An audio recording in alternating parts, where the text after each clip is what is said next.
Are you more like Mary or are you more like Martha? And you can go into the personality and explain and kind of imagine a little bit who Mary is and what energy she embodies and how Martha lives and what she is like. So I imagine, it's my imagination, we don't know exactly about them, but I imagine Mary as being the calm, the meditative, the being centered and focused and just being the dreamer and just present. I imagine Martha is getting things done. She has a list, a check-off list. She's a doer. She gets it all done. Plan your work your plan. It's all going to be. And at the end of the day, she feels like, yay, I accomplished something. And I feel a good tired, because I got it done.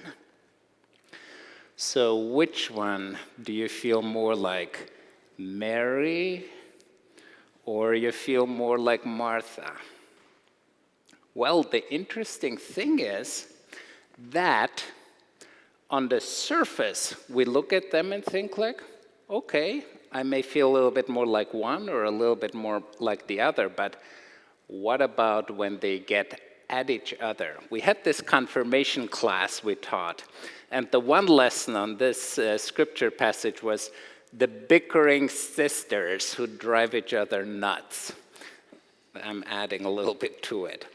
But can you see that Martha gets at Mary and thinks like, oh my gosh, how can you live like that?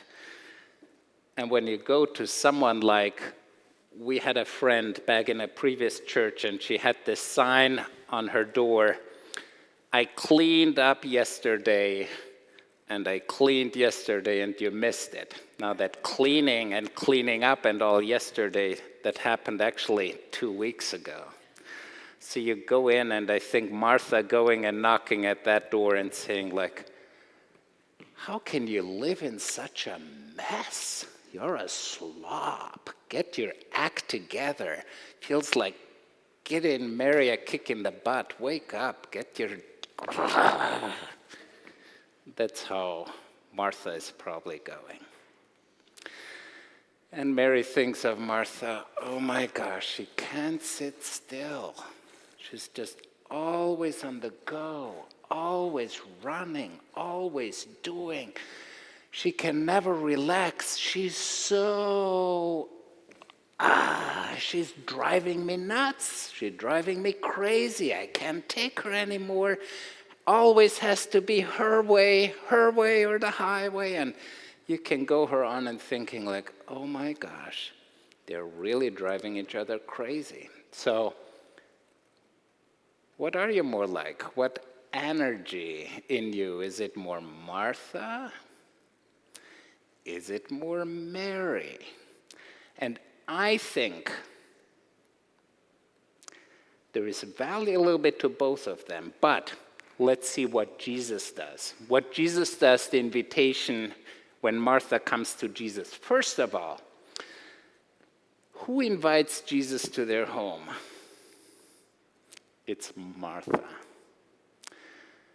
It's Martha inviting Jesus, so not Mary who is just sitting there and maybe meditating and all, but it's Martha who goes out and invites Jesus, and maybe she invites Jesus because she needed Jesus. We all need that connection with Jesus, no matter whether we feel like more present and Mary-like, or whether we feel more Martha-like, going for it. We all need a connection with Jesus, and I admire that in Martha, that she is the one to invite Jesus in. And it's the movement in her that I think should all be our hearts and souls movements, to open up and invite Jesus in. Jesus, the one who promised, I'm among you, I'm present. So where and how do we open up to connect with the living one? And there is already In that invitation of Martha, the seed, the presence of, she sees and discovers something in Jesus. She may not practice it yet, but it's right there already. I want to connect with you.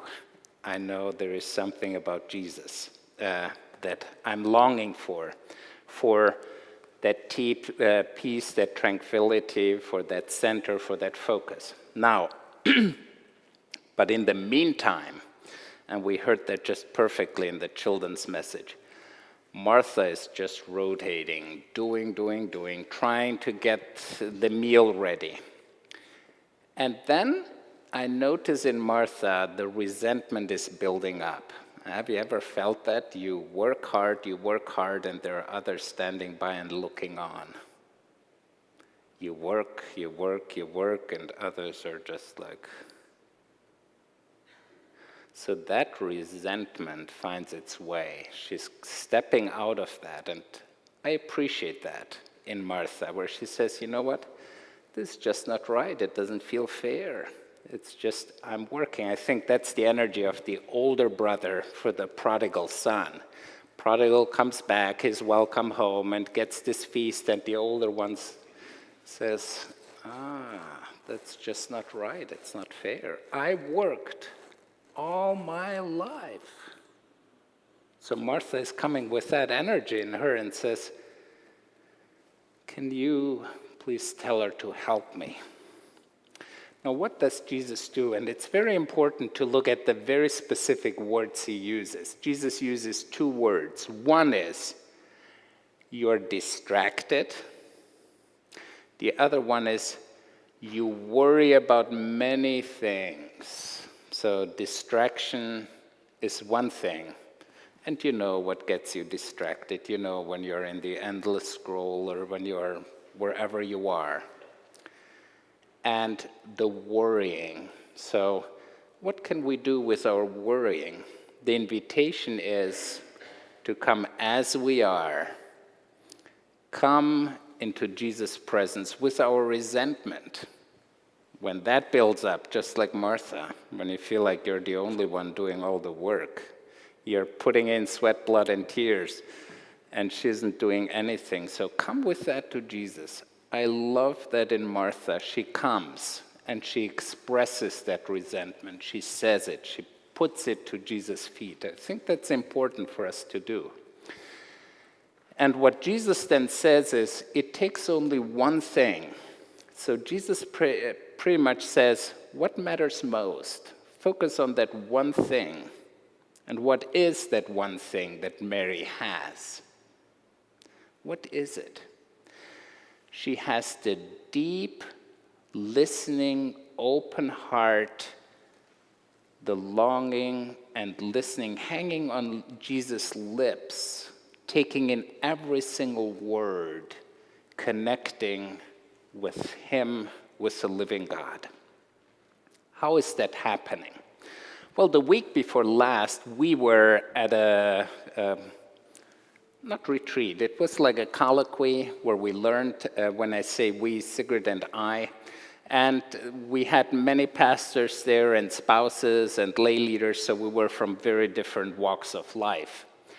And the focus was all on communion and how communion is the center, how it is to help us focus, that one thing where we connect with the living God. But it's much more than communion.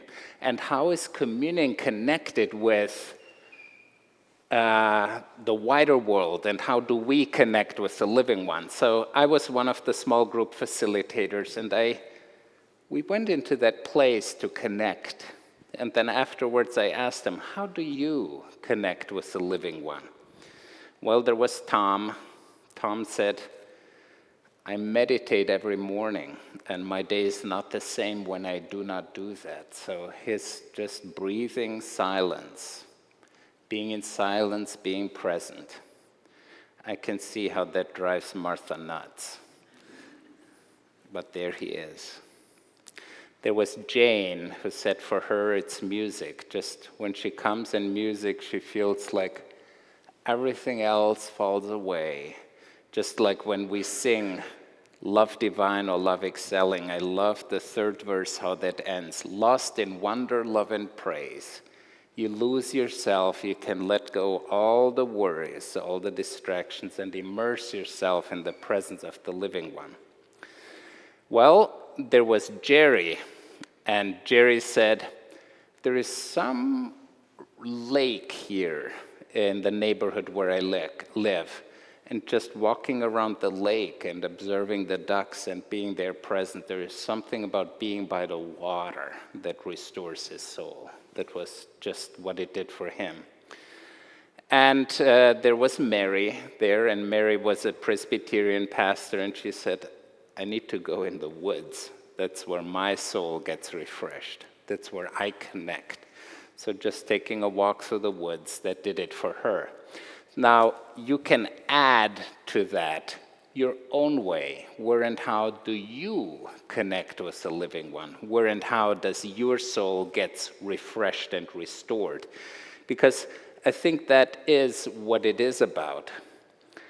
That's the invitation of Jesus, that we do not lose the center over everything that we have to do. We remain and return to that core, to the source of life.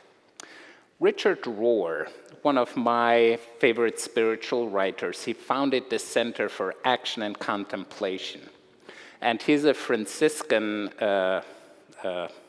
monk from the Franciscan order within the Catholic Church. And he says what is most important in that name of the Center for Action and Contemplation, he says the most important in it, that title is the name "and." Because it's not just about the action. When you think Martha, it's not just about the meditation or contemplation. It's not all about Mary, but it's the "and." So where and how do you connect to the Mary and Martha in you? And where and how do you grow to become more like Martha? Because we have those too. Or where you become more like Mary? How do you connect with the living God?